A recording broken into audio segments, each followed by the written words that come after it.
Students, स्वागत है आप सभी का हमारे लर्निंग नर्सिंग यूट्यूब चैनल पे। आज हम नर्सिंग के रिलेटेड जो एमसीक्यूज़ थे वो देखेंगे। First question, riboflavin deficiency result in all the following except. Riboflavin की कमी के परिणाम स्वरूप निम्नलिखित सभी होता है सिवाय। तो राइबोफ्लाविन क्या है? राइबोफ्लाविन ये सेकेंड नेम है विटामिन B2 का। तो इसकी कमी से कौन सा डिसीज़ नहीं होता ये पूछा गया है। तो first option angular stomatitis, second cheilosis, third glossitis and fourth pellagra. And correct option is pellagra. Pellagra ये disease vitamin B2 means riboflavin की डिफिशियंसी से नहीं होता है। Then next question, the richest source of vitamin C is। Vitamin C का सबसे समृद्ध स्रोत क्या है? First option roots and tubers, second green leafy vegetables, third amla and fourth milk. And correct option is amla. आंवला जो है मीन्स आंवला, ये विटामिन सी का रिचेस्ट सोर्स है। इसमें सबसे ज़्यादा विटामिन सी पाया जाता है। The next question, the kinds of the food on which a person और a group lives in is called. First option nutrition, second diabetes, third diet and fourth all of these. And इसमें correct option है diet. तो जिस पुकार के भोजन पर कोई व्यक्ति या समूह जीवित रहता है उसे हम डाइट कहते हैं। Then next question, which of the following is an example of simple lipid. Simple lipid का एग्जाम्पल पूछा है यहाँ पे। First option cholesterol, second option triglycerides, third option phospholipid and fourth PUFA। And correct option is triglyceride. Triglyceride जो है ये simple lipid का example है। Then next question, the smaller units of protein which are needed for the formation of new tissue is called. Protein की छोटी इकाई जो नए ऊतकों के निर्माण के लिए आवश्यक होती है उसे कहा जाता है। तो हमें यहाँ प्रोटीन का स्मॉलर यूनिट पूछा है, जो टिश्यू हमें जो यूनिट हमें टिश्यू फॉर्मेशन के लिए हेल्प करता है। तो first option essential amino acid, second non essential amino acids, third linoleic acids and fourth non saturated fatty acids. And correct option is essential amino acids. तो protein का जो smaller unit है essential amino acids, ये new tissue formation के लिए useful होते हैं। Then next question, the causative organism of whooping cough is. काली खांसी का कारक जीव है।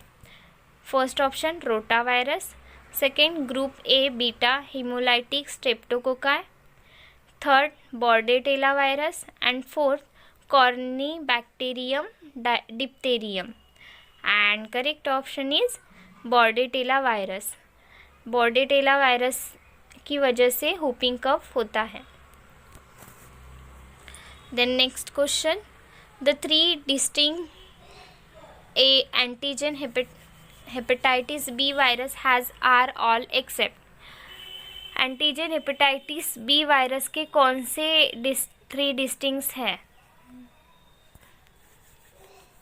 First option HBsAg, second HBcAg, third HBvAg, fourth HBeAg। And correct option is HBvAg। ये जो है हेपेटाइटिस बी वायरस के तीन विशेषण एंटीजन में नहीं आता है, HBVAg। Then next question, the anti typhoid vaccine VI polysaccharide is administered at जो टाइफाइड रोधी टीका होता है VI पॉलीसैकेराइड को निम्न में से प्रशासित किया जाता है।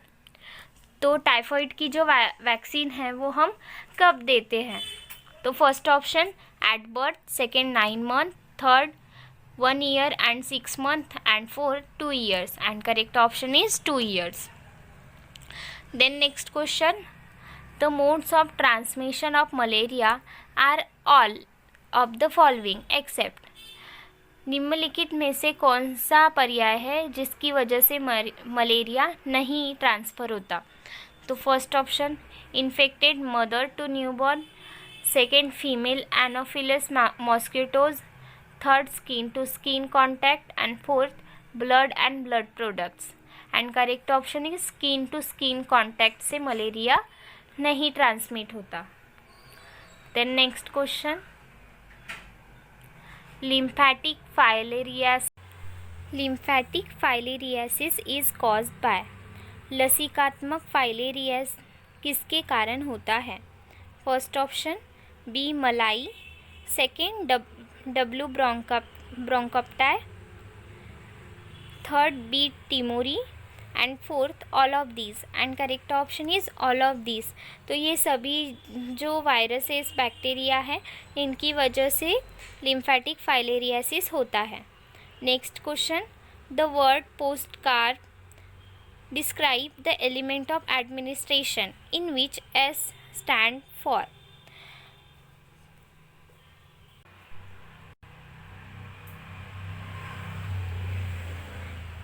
First option staffing, second supervision, third selecting, and fourth securiting, and correct option is staffing. तो पोस्ट कार्ड जो है ये एडमिनिस्ट्रेशन के एलिमेंट्स है। तो P for planning, O for organisation, S for staffing, D for directing, S for coordination and controlling, and O for orientation, R for reporting, and B for budgeting। तो ये सभी जो है ये एलिमेंट ऑफ एडमिनिस्ट्रेशन है। Then next question, while performing a newborn assessment, the nurse should measure the vital sign in the following sequence। नवजात शिशु का मूल्यांकन करते समय नर्स को निम्नलिखित में महत्वपूर्ण संकेतों को मापन करना चाहिए। First option pulse, respiration, temperature, second temperature, pulse and respiration, third respiration, temperature, pulse, and fourth respiration, pulse, temperature. तो जब नर्स न्यूबॉर्न असेसमेंट करते हैं तब उन्हें वाइटल साइन कौन से सीक्वेंस में लेने हैं? तो करेक्ट ऑप्शन है respiration, pulse, then temperature, RPT। Then next question, at birth a newborn infant is noted to have the following findings: heart rate 70 per minute, respiratory effort is poor and irregular, no reflex irritability and blue all over the body. What will be the Apgar score? जन्म के समय नवजात शिशु के निम्नलिखित लक्षण पाए जाते हैं: heart rate 70 breaths per minute, श्वसन क्रिया दुर्बल और अनियमित होती है, कोई अनैच्छिक क्रिया नहीं है, पूरे शरीर में जलन और नीलापन है। तो APGR मीन्स अपगार स्कोर क्या होगा?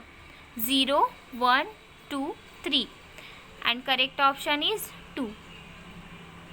Then next question, biomedical waste mixing with cement is known as. जैव चिकित्सा कचरे को सीमेंट के साथ मिलाने को क्या कहते हैं?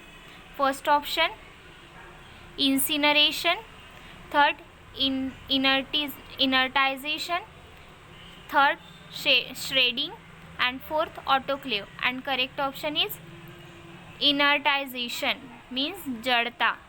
जब हम बायोमेडिकल वेस्ट को सीमेंट के साथ मिक्स करते हैं तो हम उसे बोलते हैं inertisation. Then next question, most common cause of maternal death in India. Bharat में मातृ मृत्यु का सबसे आम कारण क्या है? First option anaemia, second haemorrhage, third sepsis and fourth obstructed labour and correct option is haemorrhage. India में सबसे ज़्यादा मैटरनल डेथ का रीज़न है हैमरेज।